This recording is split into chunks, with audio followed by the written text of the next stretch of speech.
नंदुरबार जिल्ह्यामध्ये या वर्षी आम्ही नवीन एक फेस्टिवलचे कार्यक्रम घेतो आहे आणि त्याच्यामध्ये वेगवेगळा कार्यक्रम आम्ही करणार आहे. शासनामार्फत हा कार्यक्रम होणार आहे. त्याच्यामध्ये जे पारंपरिक आदिवासी जो पारंपरिक नृत्य आहे ते सुद्धा होणार आहे.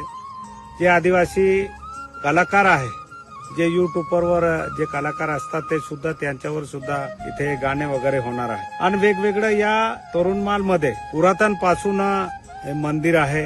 महाशिवरात्रीला 4-5 लाख लोक येत आहे आणि म्हणून या धडगाव अक्कलकोवाचा मी एक आमदार आहे, लोकप्रतिनिधी आहे. म्हणून आम्ही सर्व कलेक्टर मॅडम असेल, सीओ असेल, सर्व अधिकारीने एक निश्चित केला का आपण 20 तारखेला तरुणमाल इथे एक मोठा कार्यक्रम घ्यायचे. त्या कार्यक्रमामध्ये सुरुवातीला आम्ही रात्री जे ढोल नृत्य आहे त्या ढोल नृत्याचा कार्यक्रम इथे तरुणमाल इथे होणार आहे. आणि म्हणून जेवढे ढोल नृत्यावर जे ज्याच्याकडे ढोल आहे ते ढोल वाले सुद्धा इथे घेऊन यावे म्हणून मी त्यांना सुद्धा आमंत्रण करतो आहे. दुसरं त्याचबरोबर जे वेगवेगळे महिला बचत गट असेल किंवा बाहेरून जे नवीन काय वस्तू आपल्याकडे जे एक 10 रुपयाची वस्तू आहे ते 2 रुपयात भेटेल असं काय वस्तू रुपये सुद्धा इथे आणणार आहे.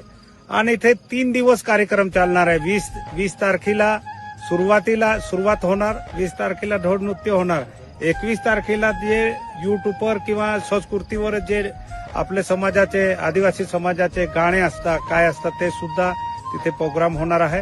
त्याच्यानंतर आपल्याला या धडगावमध्ये या तरुणमालमध्ये काय काय जुनं पुरातन होतं त्याच्यावर सुद्धा चर्चा होतील. आणि इथे काय यायला पाहिजे, का या भागामध्ये मोठा एक यात्रासारखी भरणार आहे आणि ते 3 दिवस चालणार आहे. त्याच्यामध्ये शासन, प्रशासन आणि सर्व या भागातले ते सरपंच साहेब असेल किंवा या गावातले दाये जे आजपर्यंत पुरातन काय आहे, इथे काय काय प्राचीन कालापासून मंदिर आहे, तिथे महादेव जे आता आम्ही कलेक्टर मॅडमला सांगितलं की इथे महादेवच्या पिंड अचानक निघता आहे, जे खेळतात तिथे निघतात ते सुद्धा बघण्यासाठी इथे यावं. नवनाथ महाराज जे आहे ते नवनाथ गुफा आहे जे आपल्याला आतापर्यंत माहिती नाही, पण ते सुद्धा गुफा बघण्यासाठी भरपूर लोक येत आहे. आणि म्हणून माझे या नंदुरबार जिल्ह्यामध्ये किंवा या धडगाव अक्कलकोवा तालुक्यामध्ये एक मी लोकप्रतिनिधी या नात्याने एक विधानसभा सदस्य या नात्याने मी सगळ्यांना आवाहन करतो. या तरुणमाल मध्ये जे 3 दिवस या कार्यक्रम होणार आहे आणि त्या कार्यक्रमामध्ये नक्की या आणि त्या कार्यक्रमामध्ये भाग घ्या.